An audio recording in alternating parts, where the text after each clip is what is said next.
Hello friends, welcome to NCERT economics class 12. So లోపలికి వెళ్ళే ముందు ఒక్కసారి మీకు చిన్న అనౌన్స్మెంట్ అమ్మా. సంక్రాంతి కోసం స్పెషల్ ఆఫర్ తీసుకొచ్చాం. It's a never before offer. అంటే ఇంతకుముందు అన్నాడు ఇంత డిస్కౌంట్తో మనం తేలేదు, అటువంటి ఆఫర్ ఇది. 45,000 రూపీస్కి మీకు UPSC infinity live and recorded మోడ్లో, అంటే 65,000 రూపాయలది 20,000 రూపాయల డిస్కౌంట్తో 45,000 రూపాయలకి వస్తుంది. అండ్ ఇందులో ఏం ఇంక్లూడ్ అవుతుంది? General studies for prelims and mains, CSAT, current affairs for prelims and mains, NCERT foundation 6th to 12th వరకు ఎన్సీఆర్టీ ఫౌండేషన్ సెపరేట్గా తీసుకోవచ్చు. యూపీఎస్సీ ఇన్ఫినిటీ తీసుకుంటే అందులో ఫ్రీగా వచ్చేస్తుంది. And prelims test series, answer writing module కూడా మీకు ఇంక్లూడ్ అయి ఉంటుంది. దాంతోపాటు you also get complimentary access to APSC group 1 and 2, TSPSC group 1 and 2, RBI grade B, bank PO clerk, SSC CGL, RRB NTPC, different competitive ఎగ్జామ్స్కి మీకు free unlimited access UPSC Infinity తీసుకునే వాళ్ళకి వస్తుందన్నమాట. And it comes with lifetime validity. అంటే regular course lifetime వ్యాలిడిటీతో పాటు complementary కోర్సులు కూడా మీకు లైఫ్ టైం వ్యాలిడిటీతో లభిస్తాయి. That is the beauty of our UPSC Infinity program. Imagine ఇప్పుడు గ్రూప్ 2 నోటిఫికేషన్ వస్తే మీరు ఎక్కడ జాయిన్ అవ్వాలని ఒక 20,000 పే చేయాలి. యూపీఎస్సీ ఇన్ఫినిటీలో ఉంటే ఆ 20,000 కూడా ఇందులో ఇంక్లూడ్ అయిపోయింది, వేరేగా ఏమీ పే చేయక్కర్లేదు. ఇట్లా యూపీఎస్సీ ఇన్ఫినిటీ వల్ల మీకు డిఫరెంట్ అడ్వాంటేజెస్ అనేవి ఉన్నాయి. ఇంకా డీటెయిల్స్ కోసం ఈ నెంబర్కి మీరు కాల్ చేసి జాయిన్ కావచ్చు. ఇది pure online course. UPSC infinity ఆఫ్లైన్లో కూడా ఉంది. విశాఖపట్నం మరియు హైదరాబాద్ 2 చోట్ల మనం అందిస్తున్నాం. ఆఫ్లైన్ జాయిన్ అయిన వాళ్ళకి ఇందాక చెప్పిన అన్ని బెనిఫిట్స్ వస్తాయి, ప్లస్ ఆన్లైన్ యూపీఎస్సీ ఇన్ఫినిటీ కూడా ఫ్రీగా వస్తుంది. సో డిఫరెన్స్ ఒక 10,000 రూపాయలు మాత్రమే. అక్కడ 45, ఇక్కడ మీరు 55,000తో జాయిన్ కావచ్చు. Even this comes with lifetime validity. అయితే ఈ ఆఫర్ అనేది 31st January వరకు మాత్రమే ఉంది. సో ఇప్పుడు మనం demand for money and supply of money అనే టాపిక్ని మనం చూద్దాం. Very very interesting topic. బేసిక్గా ఈ టాపిక్లోకి వెళ్ళే ముందు you need to understand what is money. Money అంటే ఏంటమ్మా? మనీ అంటే సింపుల్గా లాస్ట్ క్లాస్లో కూడా మనం చెప్పాము, it is a medium of exchange. Money is nothing but medium of exchange. ఒక వస్తువు లేదా సేవ కొనుగోళ్ళకి, ట్రాన్సాక్షన్కి ఉపయోగపడేది ఏదైనా మనీయే. అంటే నువ్వు ఒక చెక్ ఇచ్చి ఒక వస్తువు కొన్నావు అనుకో, చెక్ కూడా మనీయే. ఒక డిమాండ్ డ్రాఫ్ట్ రాసి మనం ఒక వస్తువు కొంటే డీడీ కూడా మనీయే. చేవులోంచి తీసిన కరెన్సీ ఒక్కటే మనీ అని కాదు, మీడియం ఆఫ్ ఎక్స్చేంజ్గా ఉపయోగపడే ప్రతి ఒక్కటి కూడా మనీయే. ఇది మనం గుర్తుపెట్టుకోవాల్సిన అంశం. ఓకేనా?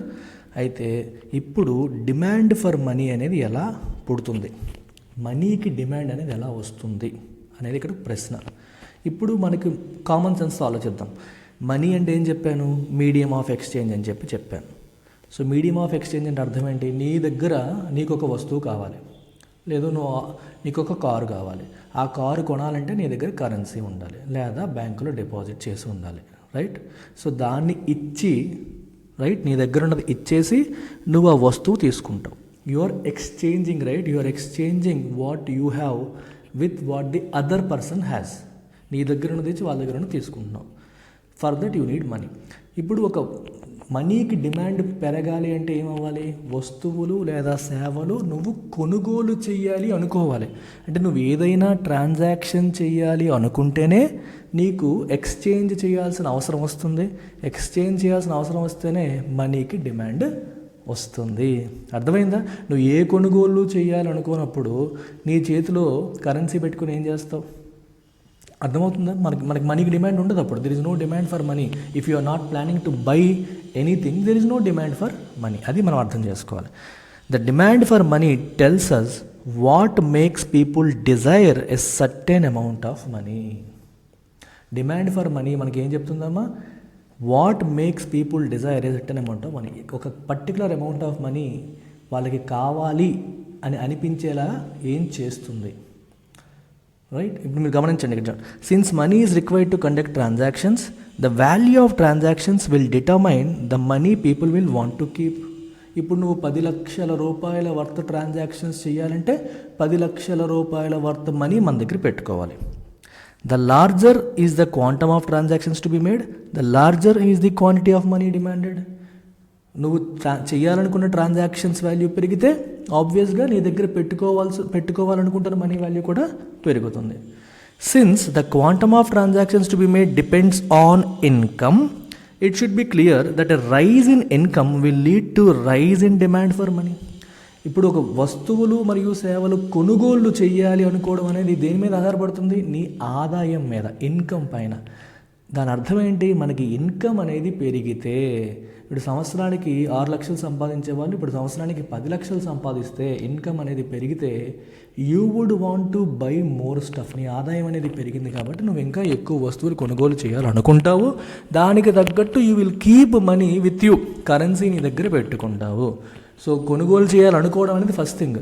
కొనుగోలు చేయాలనుకుంటే దానికి తగ్గట్టుగా మీడియం ఆఫ్ ఎక్స్చేంజ్ మన దగ్గర మెయింటైన్ చేస్తాం. అంటే rise in income leads to more demand for goods and services, which means more transactions to be done, which means more money needed to fund those transactions. ఇది మనం అర్థం చేసుకోవాలి.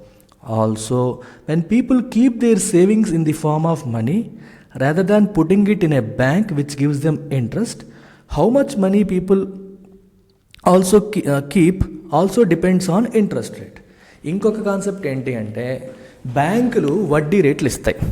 ఇప్పుడు నేనున్నాను, నా దగ్గర కొంత మనీ ఉంది, ఐ హ్యావ్ సమ్ మనీ, నా చేతిలో ఉంది, నా చేతిలో కొంత కరెన్సీ ఉంది. ఇక్కడ ఒక బ్యాంక్ ఉంది. సో ఈ బ్యాంకు ఇంట్రెస్ట్ రేట్ అనేది ఆఫర్ చేస్తూ ఉంటుంది. బ్యాంక్ ఇంట్రెస్ట్ రేట్స్ పెంచుకుంటూ వెళ్తోంది అనుకోండి, అప్పుడు నేనేం చేస్తాను, నా దగ్గర ఉన్న కరెన్సీలో కొంత పార్టు నేను బ్యాంకులో పెట్టేస్తాను, లేదా మెజారిటీ పార్ట్ బ్యాంకులో పెట్టేస్తాను. Because I want to earn that interest. So దానికోసం నేను ఎఫ్డి చేసేసాను.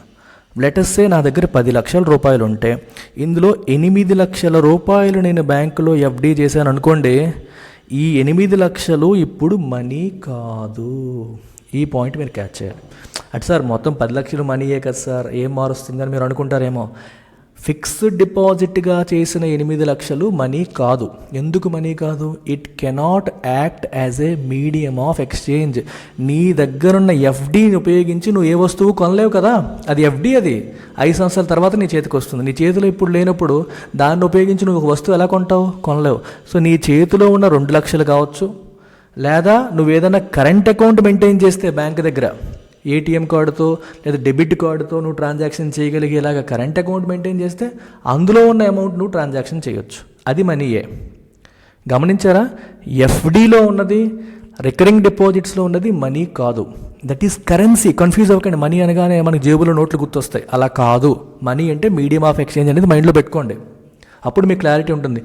ఎఫ్డీ కానీ ఆర్డీ కానీ చేసినవి మనం ఇమీడియట్గా విత్డ్రా చేయలేము, వాటిని మీడియం ఆఫ్ ఎక్స్చేంజ్గా ఉపయోగించలేము, కాబట్టి అది మనీ కింద రాదు.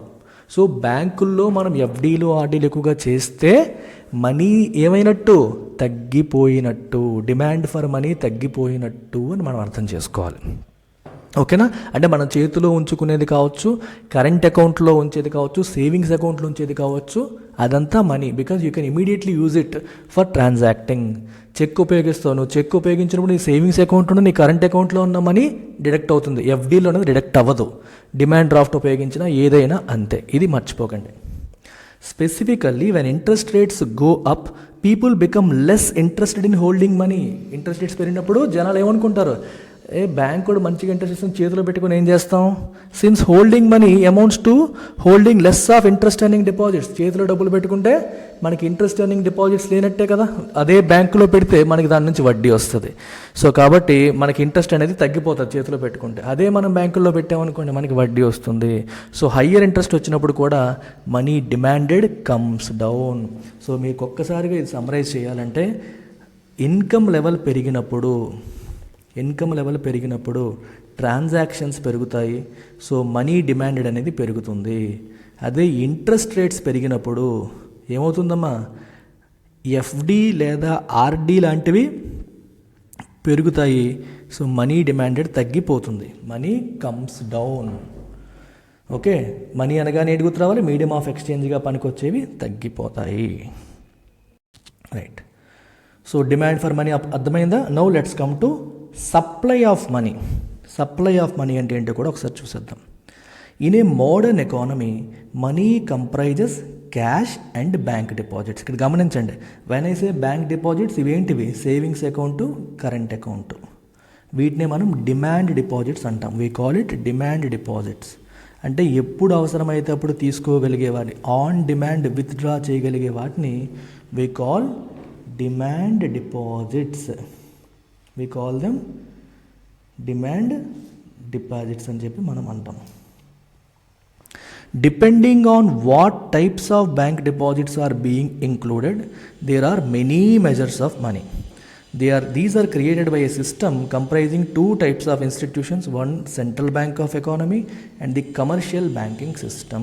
చూడండి, మనకి ఏ టైప్ ఆఫ్ బ్యాంక్ డిపాజిట్స్ అనేవి ఇంక్లూడ్ చేస్తున్నాం అనే దాన్ని బేస్ చేసుకొని రకరకాల మెజర్స్ ఆఫ్ మనీ ఉన్నాయి. అంటే మనీని ఎలా మెజర్ చేయాలనడానికి రకరకాల విధానాలు, పద్ధతులు ఉన్నాయి. అయితే ఈ మనీ ఇదంతా ఎవరు క్రియేట్ చేస్తున్నారు? It is created by a system comprising two types of institutions, one central bank of the economy and the commercial banking system. Central bank అంటే ఏంటి? మనకి ఆర్బీఐ. కమర్షియల్ బ్యాంక్స్ అంటే all these banks, SBI, ICICI, HDFC, ఇట్లాంటివన్నీ అనమాట. So ఈ system మనీని create చేస్తుంది. When I సే మనీని క్రియేట్ చేస్తుంది, ఇట్ మీన్స్ ట్రాన్సాక్టబుల్ వాటిని క్రియేట్ చేస్తుంది. Things which can be used for transactions, medium of ఎక్స్చేంజెస్ని ఇవి క్రియేట్ చేస్తున్నాయి అని అర్థం.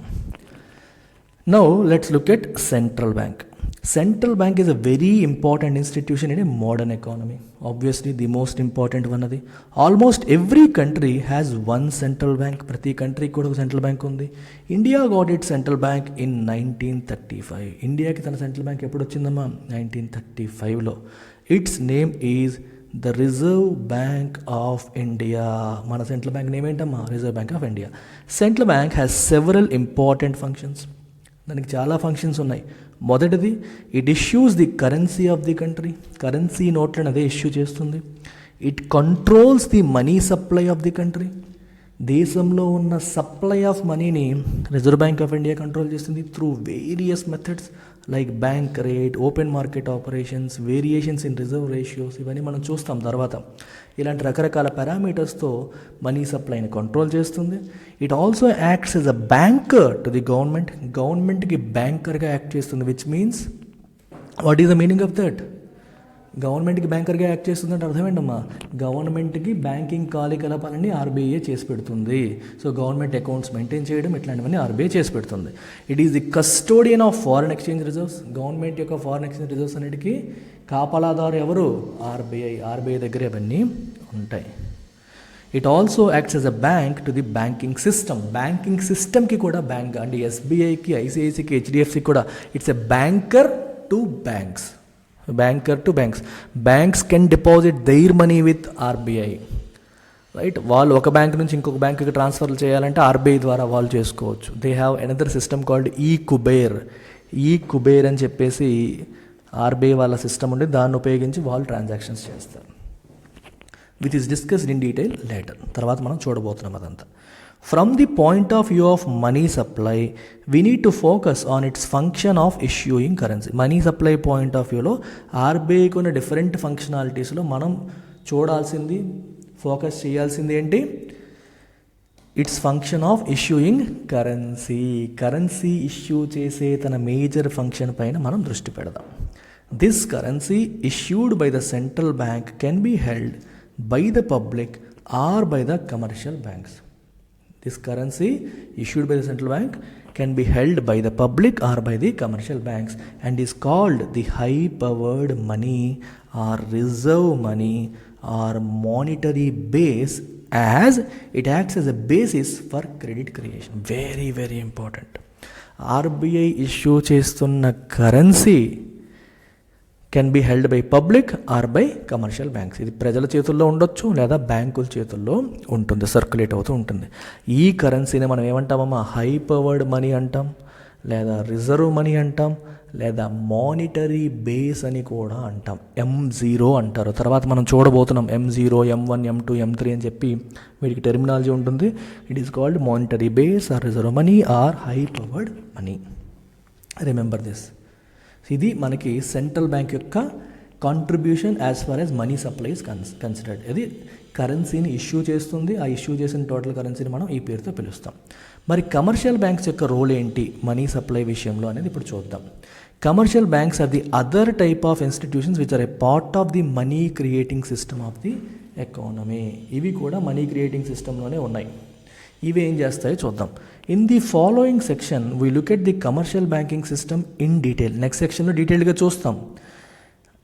ఈ కమర్షియల్ బ్యాంక్స్ ఏం చేస్తాయి? They accept deposits from the public and lend out part of these funds to those who want to borrow.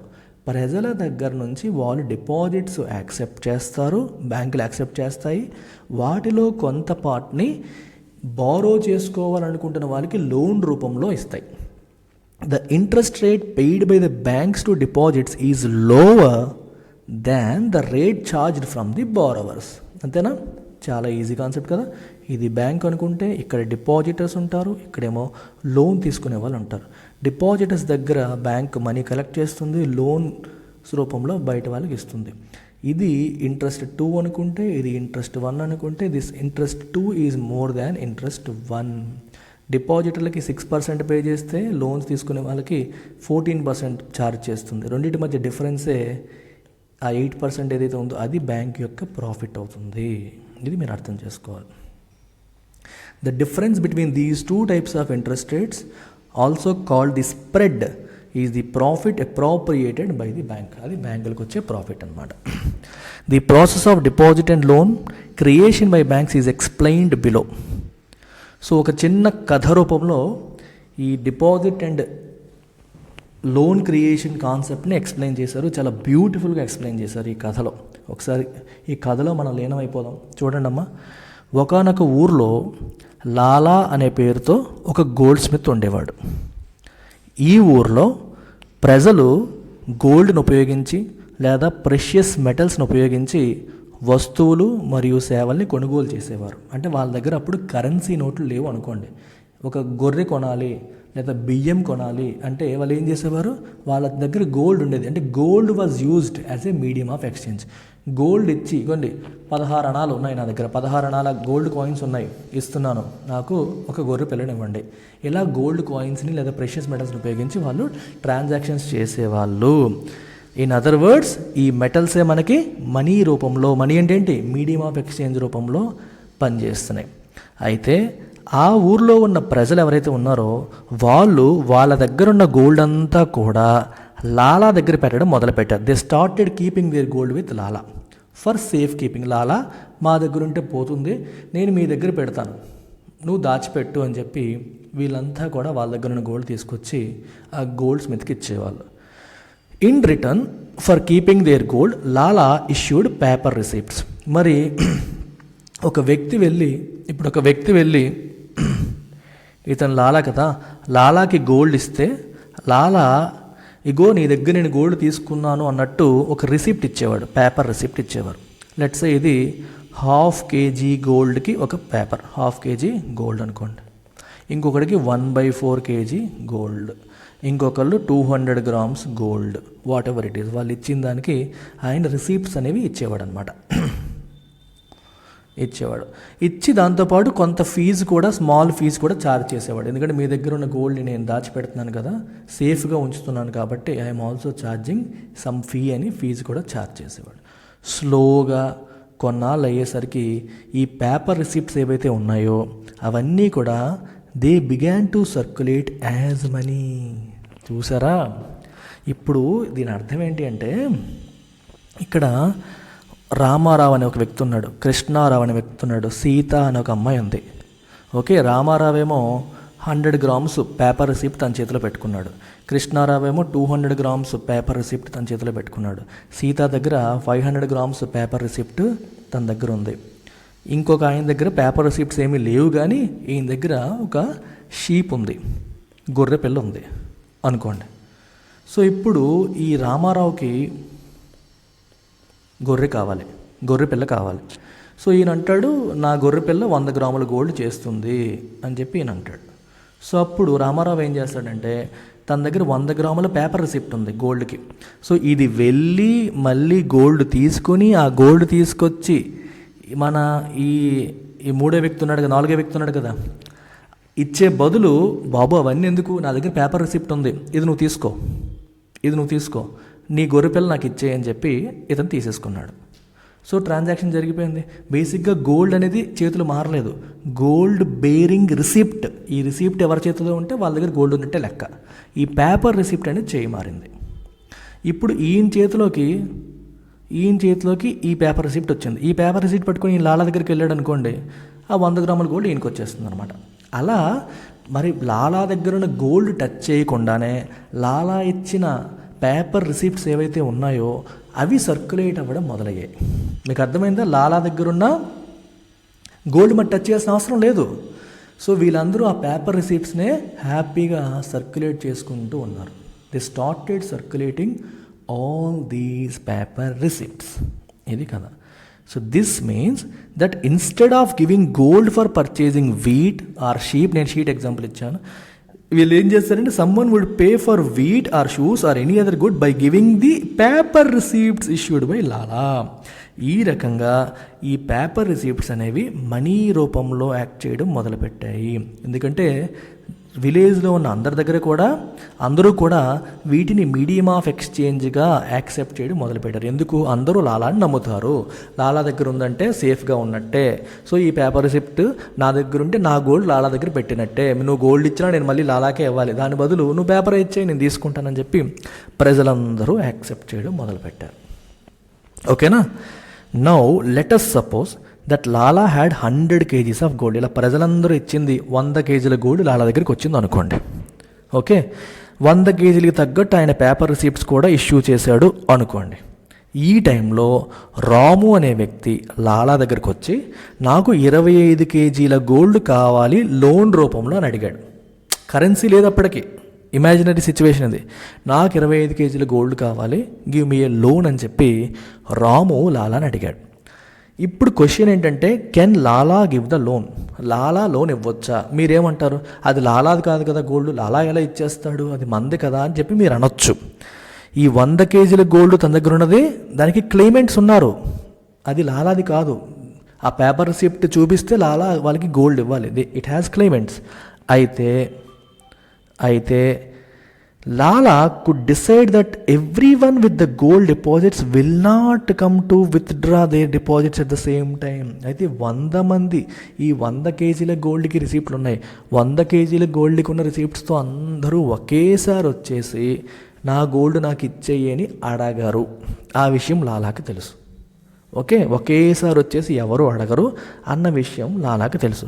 So he may as well give the loan to Ramu and charge him for it. మరి అలాంటప్పుడు నేను కొంత రాముకి ఇవ్వడంలో తప్పేమీ లేదు కదా. 100 kgలు ఉంది, రేపు పొద్దున్న ఎవడో వచ్చి 10 kgలు అడిగాడు, అడగని, నా దగ్గర 100 ఉంది, నేను రాముకి ఒక 25 ఇస్తాను, నా దగ్గర ఇంకా 75 ఉంటుంది, ఆ 75లో 10 kgలు ఇచ్చినా స్టిల్ ప్రాబ్లం ఏమి లేదు కదా అని చెప్పేసి లాలా 25 kgల గోల్డ్ రాముకు లోను ఇవ్వడానికి ముందుకు వస్తాడు. మరి ఊరికే ఇస్తాడా లోన్ ఇచ్చినప్పుడు again you have to charge interest. 25 kgల గోల్డ్ నీకు ఇస్తున్నాను కాబట్టి నువ్వు నాకు తిరిగి ఇచ్చేటప్పుడు ఒక 1/2 kg గోల్డో 1/4 kg గోల్డో 100 గ్రాముల గోల్డో కలిపేసి ఇవ్వాలని చెప్పి ఏదో మాట్లాడుకుంటాడు అనమాట. So Ramu could also pay Ali with these 25 kgs gold. చూడండి ఇప్పుడు ఏమవుతుందంటే ఈ విషయం గమనించండి. లాలా వచ్చేసి రాముకి 25 kgల గోల్డ్ ఇచ్చాడు, అండ్ రాము వచ్చేసి ఆలీకి ఈ 25 kgల గోల్డ్ ఇచ్చాడు. ఆలీ వచ్చేసి ఈ 25 kgల గోల్డ్ని మళ్ళీ లాలాకి ఇచ్చేసి లాలా దగ్గర పేపర్ రిసిప్ట్ తీసుకున్నాడు అనుకోండి. అనుకోవడానికి తప్పేముంది మనకి? లాలా 25 kgల గోల్డ్ రాముకి ఇచ్చాడు, రాము 25 kgల గోల్డ్ ఆలీకి ఇచ్చాడు, ఆలీ తన దగ్గర ఉన్న 25 kgల గోల్డ్ని తీసుకొచ్చి లాలా దగ్గర పెట్టి పేపర్ రిసిప్ట్ తీసుకున్నాడు. ఇప్పుడు మీరు గమనించారా ఇక్కడ ఏం జరిగిందో గమనించారా? In effect the paper receipts acting as money ఉండేది would have risen to 125 kgs now. Are you understanding this? మనకి ఇనీషియల్గా 100 kgల గోల్డ్ ఉండేది, 100 కేజీలకి తగ్గట్టు పేపర్ రిసిప్ట్స్ ఉండేవి. 100 KG gold, 100 KG paper receipt ఉండేవి ఇనీషియల్గా. ఇప్పుడేం జరిగింది, గోల్డ్ తిప్పి కొడితే మళ్ళీ ఆ 100 కేజీలే ఉంది. మీరు అనొచ్చు మరి ఏంటది లాలా నుంచి ఆలీకి రాముకి వెళ్ళింది కదా 25 కేజీలు, మరి రాముకి వెళ్ళిందంటే లాలా దగ్గర తగ్గిపోయింది కదా. సో లాలా దగ్గర 75 ఉంది, రాముకి 25 ఇచ్చాడు, ఆ 25 ఆలీకి వెళ్ళింది, ఆలీ నుంచి మళ్ళీ లాలాకి వచ్చేసింది. సో తిప్పి కొడితే గోల్డ్ ఎంత ఉంది, ఆ 100 కేజీల గోల్డే ఉంది. కానీ if you look at paper receipts ఎంత ఉన్నాయి, 125 కేజీస్ వర్త్ పేపర్ రిసిప్ట్స్ అనేవి వచ్చేసాయి. Are you getting this point? ఎలా వచ్చింది పేపర్ రిసిప్ట్? ఇంతకుముందు డిపాజిటర్స్ ఎవరైతే ఉన్నారో 100 కేజీలు ఒరిజినల్గా డిపాజిట్ చేసిన వాళ్ళందరి దగ్గర రిసిప్ట్స్ అలాగే ఉన్నాయి. ఆ 100 కేజీలు ఒక 25 కేజీలు తీసుకొచ్చి రాముకి ఇచ్చాడు లాలా, రాము దాన్ని ఆలీకి ఇచ్చాడు, ఆలీ ఆ 25 కేజీలను తీసుకొచ్చి మళ్ళీ లాలాకి ఇచ్చాడు. మరి ఆలీ 25 కేజీలు ఇచ్చినప్పుడు డిపాజిట్ చేస్తున్నట్టే కదా, డిపాజిట్ చేసినప్పుడు ఏం చేయాలి, రిసిప్ట్ ఇవ్వాలా లేదా, రిసిప్ట్ ఇవ్వాలి. సో 25 కేజీలు రిసిప్ట్ ఇచ్చాడు. ఇప్పుడు మొత్తం ఎంత అయిందమ్మా, 125 కేజీలకి రిసిప్ట్స్ అనేవి సర్క్యులేట్ అవుతున్నాయి. 100 కేజీల గోల్డ్ అనేది ఉంది. అంటే మీరు గమనించాలి, ఇక్కడ ఆ 100 కేజీల గోల్డ్ నార్మల్గా లాలా అనే వ్యక్తి లేకపోతే ఆ 100 కేజీల గోల్డ్తోనే ట్రాన్సాక్షన్స్ జరిగేవి. ఇప్పుడు లాలా అనే వ్యక్తి రావడం వల్ల 125 కేజీల వర్త్ పేపర్ రిసిప్ట్స్ మార్కెట్లో సర్క్యులేట్ అవుతున్నాయి. ఈ 125 కేజీల పేపర్ రిసిప్ట్స్ కూడా మీడియం ఆఫ్ ఎక్స్చేంజ్ కింద పనిచేస్తున్నాయి. అంటే ఒక 25 కేజీల గోల్డ్ వర్త్ పేపర్ రిసిప్ట్స్ గాల్లోంచి పుట్టుకొచ్చేసాయి. So Lala has created money out of thin air. Are you getting this point? So an absolute gem of a point here. మీకు అర్థమవుతుందా? సరే, మీకు డౌట్ వస్తుంది, సార్ ఇప్పుడు 125 కేజీలు రిసిప్ట్స్ అంటున్నారు, మరి 125 కేజీలకి వచ్చేస్తే లాలా ఏం చేస్తాడని. లాలా ఏం చేస్తాడు, హ్యాపీగా లాలా ఇవ్వగలుగుతాడు, ఎందుకంటే 25 కేజీలు వస్తుంది కదా. లాలాకి ఇంకో 25 కేజీలు మన రాము ఇవ్వాలి కదా, రాము ఎక్కడో దగ్గర పట్టుకొని తీసుకొస్తాడు కదా. సో కాబట్టి ప్రాబ్లం లేదు. దానికి తగ్గట్టు లాలా చేతిలో 100 కేజీలు ఉంది, ప్లస్ తనకి రావాల్సింది ఒక 25 కేజీలు ఉంది. మొత్తం కలిపి 125 కేజీల వర్త్ గోల్డ్ తన దగ్గర ఉన్నట్టే. బయటికి కనిపించదు, చేతిలో ఫిజికల్గా కనిపించేది 100 కేజీలే. ఇంకో 25 కేజీలు లోన్ రూపంలో బయట ఉంది, అది వస్తుంది. అప్పుడు ఈ 125 కేజీలకి లాలా సమాధానం చెప్పగలడు. ఇది పాయింట్. అయితే ఇక్కడ మీరు గమనించాల్సిందంటే 100 కేజీల గోల్డ్ చేతిలో పెట్టుకుని 125 కేజీల వర్త్ మనీని మనం క్రియేట్ చేసాం. Paper receipt is acting as money అని చూసాము ఆల్రెడీ. మీడియం ఆఫ్ ఎక్స్చేంజ్ కింద పనిచేస్తుంది. అదే లాలా లేకుండా ఉంటే ఆ 100 కేజీలే తిరుగుతూ ఉండేవి. లాలా ఉండడం వల్ల ఇంకొక 25 కేజీలు క్రియేట్ అయింది. అలా లోన్స్ ఇచ్చే కొద్దీ ఆ లోన్ బయటకు వెళ్తుంది, వాడు మళ్ళీ తెచ్చి డిపాజిట్ చేస్తాడు, కొత్త పేపర్ రిసిప్ట్ వస్తుంది. అంటే ఎంత లోన్స్ ఎక్కువ ఇస్తూ ఉంటే అంత ఎక్కువ మనీ క్రియేట్ అయిపోతుంది, అంత ఎక్కువ మనీ క్రియేట్ అవుతుంది. అంటే పేపర్ రిసిప్ట్స్ అనేవి క్రియేట్ అవుతూ ఉంటాయి, మీడియం ఆఫ్ ఎక్స్చేంజ్ అనేది క్రియేట్ అవుతూ ఉంటుంది. This is what you need to understand. The modern banking system works precisely the way Lala behaves in this example. Modern banking సిస్టంలో ఇలాగే జరుగుతుంది. ఎక్సెస్ క్యాష్ ఉన్న వాళ్ళందరూ కూడా చూడండి, ఇక్కడ commercial banks mediate between individuals or firms with excess funds and lend to those who need funds. అక్కడ లాలా ఎలాగో, ఇన్ రియాలిటీ కమర్షియల్ బ్యాంక్స్ ఉంటాయి.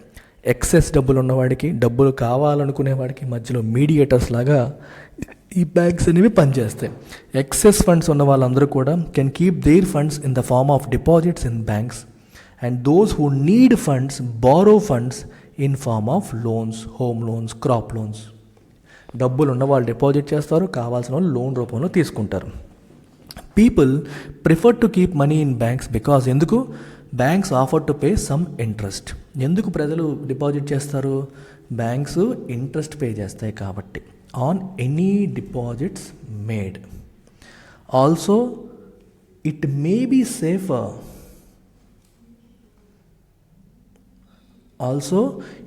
Be safer to keep excess funds in a bank rather than at home. ఇంకోటి ఏంటంటే excess ఫండ్స్ని మనం బ్యాంకులో పెట్టుకోవడం safe ఇంట్లో పెట్టుకునే దానికంటే. బ్యాంకులో అయితే మనకి సేఫ్టీ ఉంటుంది. Just as people in the example above prefer to keep their gold with lala. జనాలు ఏం చేశారు, విలేజ్లో మన దగ్గర గోల్డ్ ఉంటే సేఫ్ కాదు, లాలా దగ్గర అయితే సేఫ్ అని ఎలా పెట్టారో అలాగే ఇక్కడ కూడా ప్రజలు ఎక్సెస్ ఫండ్స్ని they would like to keep with banks అనమాట. ఈ మోడర్న్ కాంటెక్స్ట్లో తీసుకుంటే చెక్కులు, డెబిట్ కార్డులు ఇవన్నీ ఉన్నాయి కాబట్టి డిమాండ్ డిపాజిట్ మెయింటైన్ చేసుకుంటే మనకి చాలా కన్వీనియంట్, సేఫ్. వడ్డీ ఏమీ రాకపోయినప్పటికీ కూడా మన డిమాండ్ డిపాజిట్స్ మెయింటైన్ చేసామనుకోండి, చెక్కులు ఇచ్చో లేకపోతే డెబిట్ కార్డులు ఉపయోగించో మనం వాడుకోవచ్చు, చాలా పీస్ఫుల్గా ఉంటుంది. ఒక ఇల్లు కొనాలనుకోండి, మీరు చేతిలో కోట్లు క్యాష్ పట్టుకొని క్యారీ చేస్తే ఎలా ఉంటుంది, ఒక సింపుల్గా ఒక చెక్ ఇస్తే ఎలా ఉంటుంది, మీరు ఊహించుకోండి, అలా అనమాట. What does the bank do with the funds that have been deposited with it? మరి బ్యాంకులు ఈ ఫండ్స్తో ఏం చేస్తాయి? Assuming that not everyone who has deposited with it ask for their funds back at the same time. Deposit చేసిన ప్రతివాడు ఒకేసారి money వెనక్కి అడగడు కదా, అది మనం అస్యూమ్ చేసుకోవచ్చు కదా. ఎస్, కాబట్టి బ్యాంక్స్ ఏం చేస్తాయంటే they can loan these funds to someone. అక్కడ లాలా ఎలాగైతే రాముకు లోన్ ఇచ్చాడో, బ్యాంకులు కూడా మన దగ్గర తీసుకున్నవి వేరే వాళ్ళకి లోన్లు ఇస్తాయి. ఎవరికైతే ఫండ్స్ కావాలో వాళ్ళకి at some interest rate. Okay, so bank will typically retain a portion of the funds to repay depositors whenever they demand. ఇప్పుడు మొత్తం తీసుకున్నంతా ఇచ్చేస్తాయి లోన్స్ రూపంలో ఇవ్వవు, ఎందుకంటే ఎప్పుడో ఒకటి వచ్చి నా డిపాజిట్ తిరిగి ఇవ్వని అడుగుతూ ఉంటాడు. సో దానికి తగ్గట్టు కొంత మెయింటైన్ చేస్తారు, కొంత ఇస్తూ ఉంటారు, మెయింటైన్ చేస్తూ ఉంటారు, ఇస్తూ ఉంటారు అన్నమాట. Okay, and loan the rest remaining loan చేస్తాయి. Since banks earn interest from loans they make, any bank would like to lend the maximum possible. బ్యాంక్స్కి ఆదాయం వచ్చేదే దేని నుంచి? లోన్స్ నుంచి. కాబట్టి ప్రతి బ్యాంక్ కూడా మ్యాక్సిమం పాసిబుల్ అమౌంట్ని లోన్కి ఇవ్వాలని చెప్పి అనుకుంటుంది. అయితే being able to repay depositors on demand is crucial to bank survival. సరే, మొత్తం లోన్లు ఇచ్చేస్తే నీ పరిస్థితి ఏంటి? ఎవడన్నా నీ డిపాజిట్ డబ్బులు అడిగినప్పుడు నువ్వు ఇవ్వలేని పరిస్థితి వస్తుంది. నువ్వు ఇవ్వలేకపోతే అది రిస్క్. సో నీ బ్యాంక్ అనేది సర్వైవ్ అవ్వాలి అంటే you should have the ability to repay depositors whenever they ask. So అది బ్యాంక్ సర్వైవల్కి చాలా crucial. So depositors would keep their funds in a bank only if they are fully confident of getting them back on demand. మన డబ్బులు మనకి పక్కాగా వెనక్కి వస్తాయి అనుకుంటేనే డిపాజిటర్ డబ్బులు బ్యాంకులో పెడతాడు. కాబట్టి ఆ నమ్మకమే బ్యాంకుల యొక్క పెట్టుబడి. ఆ నమ్మకాన్ని పోగొట్టుకుంటే బ్యాంకు సర్వైవ్ అవ్వదు. So bank must therefore balance its lending activities so as to ensure that sufficient funds are available to repay any depositor on demand. So banks ఎప్పుడు కూడా ఇన్నఫ్ మనీని మెయింటైన్ చేయాలి. డిపాజిటర్ అడిగినప్పుడు ఇచ్చేంతగా maintain చేస్తూ ఉండాలి. Remaining మనీని ఎఫిషియెంట్గా loans రూపంలో ఇస్తూ ఇన్కమ్ అనేది జనరేట్ చేస్తూ ఉండాలి. మనీ సప్లై క్రియేట్ చేస్తూ ఉండాలి. ఓకే, ఒరిజినల్గా ఆర్బీఐ కరెన్సీని ప్రింట్ చేయడం ద్వారా మనీ సప్లై క్రియేట్ చేస్తూ ఉంటే ఆ మనీ సప్లై పెరగడానికి బ్యాంకులు దోహదం అవుతున్నాయి. ఏ రకంగా? డిపాజిట్లు స్వీకరిస్తూ లోన్స్ ఇవ్వడం ద్వారా బ్యాంకులు మనీ సప్లై పెరగడానికి దోహదపడుతున్నాయి. ఇది మనం అర్థం చేసుకోవాల్సిన ఆస్పెక్ట్. లోన్ ఇచ్చినప్పుడల్లా ఏమవుతుందమ్మా మనకి? ఆ లోన్ తీసుకున్న అబ్బాయి మళ్ళీ తీసుకొచ్చి దాన్ని డిపాజిట్ చేస్తాడు. అలా ఇది లాలా ఎగ్జాంపుల్ తీసుకుంటే మనకి క్లియర్గా అర్థమవుతుంది. అండ్ ఈ money creation by banking system ఇంకా డీటెయిల్డ్గా నెక్స్ట్ దాంట్లో ఎక్స్ప్లెయిన్ చేశారు. ఇది మనం నెక్స్ట్ పార్ట్లో డీటెయిల్డ్గా చూద్దాం. సో ఎన్సీఆర్టీ క్లాసెస్ని ఇలా లైన్ బై లైన్ డీటెయిల్డ్గా మీరు చదువుకొని నేర్చుకొని బేసిక్స్ సాలిడ్ చేసుకోవాలనుకుంటే మీరు చేయాల్సిందల్లా ఎల్టీఎక్స్ క్లాసెస్ అందిస్తున్న ఎన్సీఆర్టీ ఫౌండేషన్ కోర్సులో జాయిన్ అవ్వడమే. ఫెస్టివల్ ఆఫర్ సంక్రాంతి సంబరాలు నడుస్తున్నాయి. 15,000 రూపీస్ కోర్సు మనం కేవలం 10,000 రూపాయలకి అందిస్తున్నాం. అంటే 5,000 రూపాయల ఫ్లాట్ 5,000 రూపీస్ డిస్కౌంట్ నడుస్తుంది. క్లాస్ 6 నుంచి క్లాస్ 12 వరకు అన్నీ ఇందులో కవర్ అవుతాయి. It comes with life time validity. 31 జనవరి వరకు మీకు ఈ ఆఫర్ అనేది వ్యాలిడ్. ఓకేనా? Take care.